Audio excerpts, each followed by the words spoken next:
Hello, this is Mrs. Morrow, um, and welcome to Mrs. Morrow's Daily Lessons. Um, Today is Friday, April 3rd, and this will be the last one because we are having our break, and I will not post anything on my Google Classroom next week from the 6th to the 10th, but I will see you again on the 13th with a new topic. I am wrapping up our old topic, which we were just about to wrap up when the coronavirus struck. So, before we get into the topic, I want to wish everybody well during this time, and I hope that on a serious note that everybody is feeling well and doing their best to stay home and do the things that we've been asked to do, which are not easy but are very important. I also, if you've been watching the Google Classroom, I've been trying to do jokes here and there. So I wanted to start with a joke. And I got a silly science joke for you, maybe. Where do we go here? How do astronomers organize a party? They plan it. Ha ha. So that was a really corny, bad joke. Some of you have seen some of the other ones. Feel free to write back jokes because I need more, as you can see. So we're going to start with finishing our unit on rocks, specifically going through the three main types of rocks in the rock cycle. There are three main types of rocks that are constantly changing. They take millions, thousands, and millions of years to change, but they are constantly changing in a particular pattern and cycle.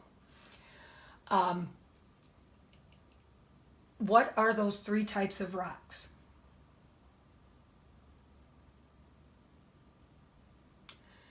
You are correct. They are igneous rocks. Oops.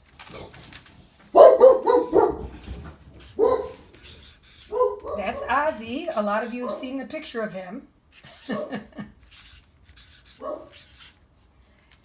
And the next type is sedimentary.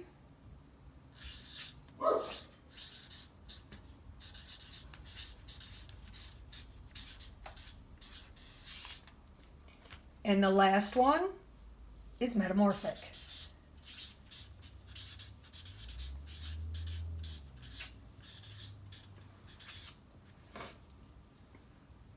When we talked about igneous rock, we talked about the word ignite, and that the word ignite means to start a fire or light a fire, and igneous rock basically means fire rock, because they come from where?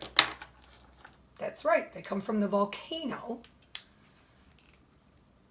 And let's see, I can draw a volcano, sort of.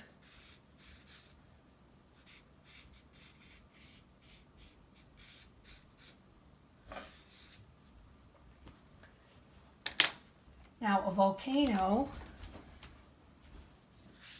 has molten rock flowing out of it and molten rock deep inside it. And we talked about how those molten rock have two different names. If it's on the surface, it has one name. If it's deep in the middle of the earth, it has another name.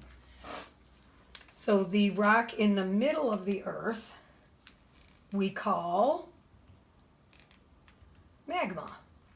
And hopefully you guys will remember that, because you know I like to give you learning tricks, and one of the learning tricks I use a lot is letters and associations, and magma starts with an M, so does middle for middle of the earth. If it's flowing out onto the ground or onto the surface, we call it lava. And igneous rock forms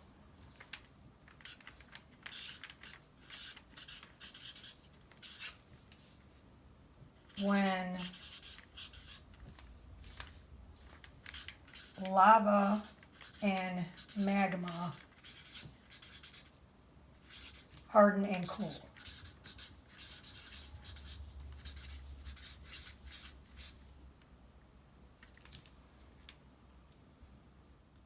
Okay, we had just talked about how igneous rock is formed and that the lava which flows out and the magma which stays deep in the earth, so it takes longer to cool than the lava that is flowing outside. When they cool and harden, we then call it igneous rock. We also have two types of igneous rock. One is extrusive, which has little to no crystals because it cools so fast. And it is on the exterior of the earth, or you can think of it as it comes from rock, molten rock that exits the earth. So we have the stuff made by lava is extrusive.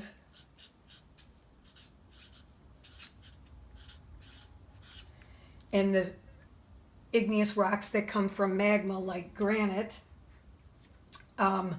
those are called intrusive because you find them on the interior of the earth.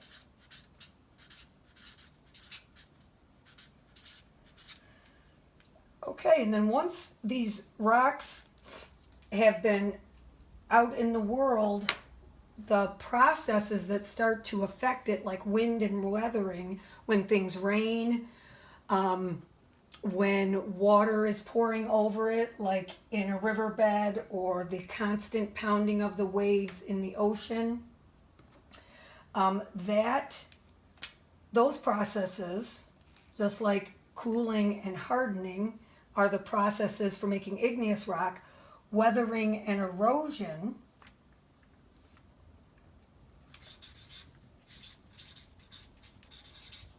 are the processes that make sediments. And who remembers what sediments are? They are tiny pieces of rock or minerals or even some organic material sometimes, and it is all kind of jumbled together, sometimes at the bottom of the ocean, sometimes deep within the earth. And once these sediments have gathered together and been cemented or compacted, they form the sedimentary rock. So weathering and erosion forms the sediments.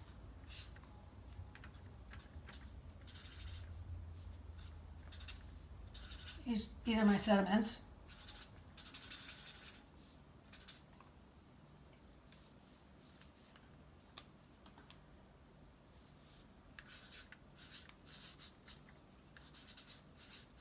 And then the sediments, I'm going to put more sediments down here.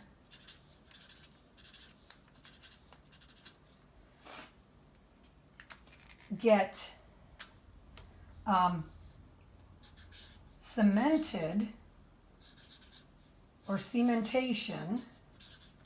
The cementation process and the compaction process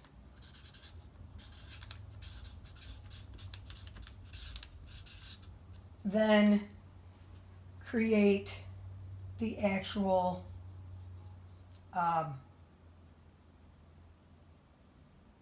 sedimentary rock.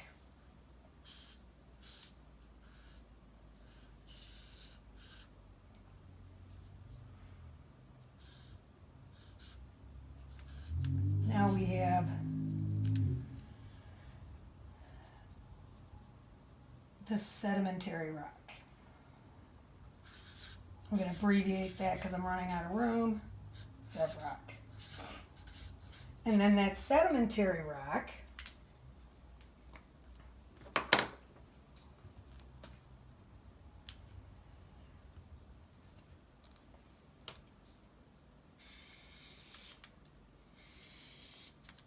gets can get changed again. So once it has been weathered and eroded into the sediments, it gets compacted and cemented, then it can go through another change. And this happens generally deep within the earth as it gets buried by avalanches and over millions of years, as the rocks, through hurricanes, avalanches, earthquakes, rock is shifted, it will experience great heat and pressure. And when it experiences the next processes, and I'm trying to keep my arrows for processes blue and underline all the processes blue. Heat and pressure. I'm also trying to go with the heat theme of red, or fire and warmth, which this happens deep in the earth, so you have the heat and the warmth of the core of the earth, which is, again, molten rock. But those are processes. So all of these double-lined, blue, underlined topics are our processes.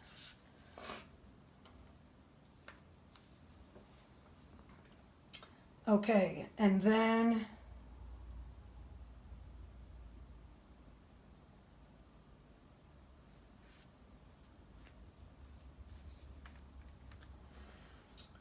once you have the metamorphic,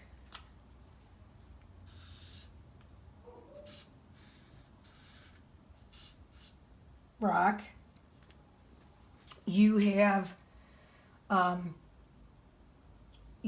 rock that can again be turned into igneous rock. How would it be turned to igneous rock? Well, we just said that oftentimes this type of rock is deep in the earth. So if it's deep in the earth, where the molten rock, the molten magma is, deep in the middle of the earth, then it can melt down. So it would melt.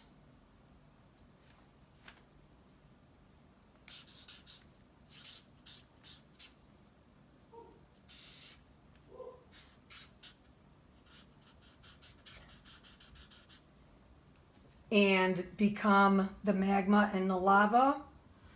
And then again, the lava and the magma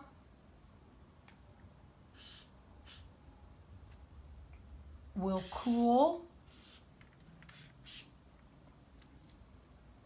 sending it all through the system or through the cycle again.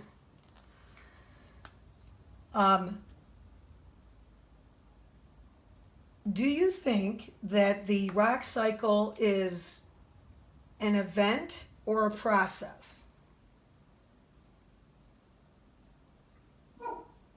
An event would be a one-time thing. A process happens over a long period of time. So, of course, it would be a process that involves many processes. What are some of the processes that are involved for an igneous rock to change to a sedimentary rock?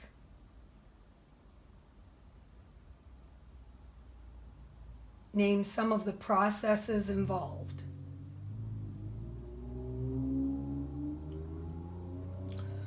What are some of the types of rocks, and we haven't reviewed that for a while, that you know of?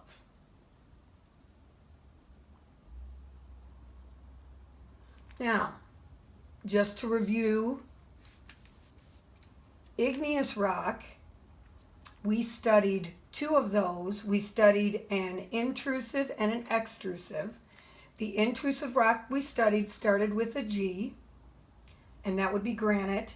The extrusive rock we studied started with an O, and that would be obsidian. We did not get to many of the other types of rocks where you got to actually see them and hold them and examine them like we did before, but we did talk about them in a lot of our videos. And sedimentary rock, one of those very common ones is the one that we said chalk was originally made from it. You find it most common in the bed of oceans. It has, salt and fossils many times, and that's limestone is a common one. Another common one out in the deserts where obviously you don't have the sea fossils, but you might still get some other kinds of fossils. But it's sandstone, and it comes specifically from sand being cemented and compacted together. So those are some of our examples: limestone and sandstone. And then for our metamorphic, takes rocks, and because of the immense heat and pressure, it actually changes the crystals and the crystalline structure of it. And it can take, say, granite and make it into something called gneiss. And another rock is marble, which is a beautiful rock that a lot of people use. Marble and granite are used frequently because they're both very strong rocks. In building materials, we talked a lot about that as different uses for rocks. So those are some of the rocks that you should be familiar with and the processes you should be familiar with. And hopefully this will kind of be like your final quiz. If you can go through this, and if you understood the sections of this and were able to follow along, and again with the songs that I posted on Google Classroom, and the other Edpuzzle videos, where I wasn't speaking, but other people were going through the different formats, that should be very helpful as well. So thank you very much for listening, and I will see you Monday on April 13th, and I will be in my kitchen doing something called fried ice. Our next unit of study was always going to be weather, and we are going to start with the water cycle because that is so important. And the title of our first lesson in that will be fried ice. I hope you have a great break, and please stay well, stay safe. If you've got to go out, wear those gloves and masks, and take care. Bye-bye.